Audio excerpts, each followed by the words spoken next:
Hello, my name is Dr. Bhawna Sirohi. I am a GI cancer oncologist and I am going to talk to you today about appendix cancer.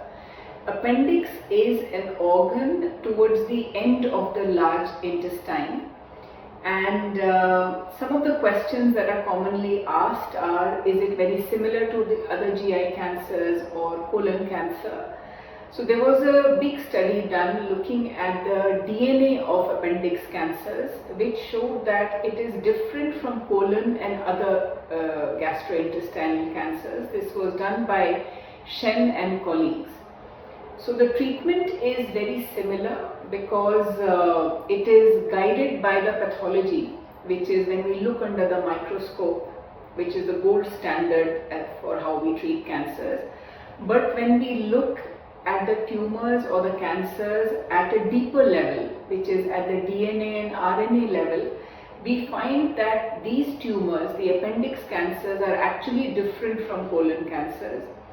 And down the line, as research evolves, we will be able to drive treatment directed at the DNA or the RNA level of the tumor, so that the treatment will be more accurate and precise.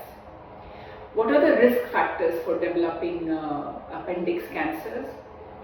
So there are certain risk factors like being a woman, which you cannot change, having a genetic history of family history of something called familial adenosis coli, which increases your risk, having another syndrome called Zollinger-Ellison syndrome, or having something called MEN, which is multiple endocrine neoplasias.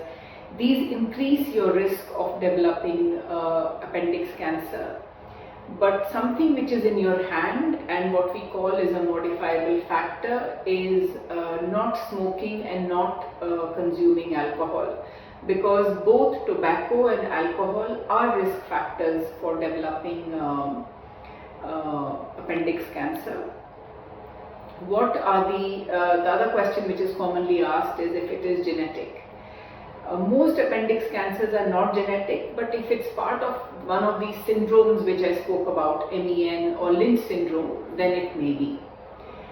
The other question which is commonly asked is how is it treated? Most appendix cancers are treated with surgery, and sometimes based on the picture or the radiologic picture on the CT scans or a PET scan, the patient may be eligible for something called HIPEC, which is hyperthermic intraperitoneal chemotherapy.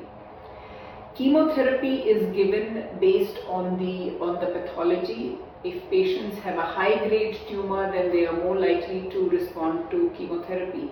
Radiation is one of the treatment modalities which is not very useful in appendix cancers. The last question which is commonly asked is the long-term effects of appendix cancer treatment. This depends on what treatment you have. If it is surgery, it depends on the type of surgery that is done. Some of the common side effects, or not so common actually, are if there are adhesions that form post-surgery, then one can develop bowel obstruction. But again, this is very rare. If your doctor recommends surgery, you must undergo this.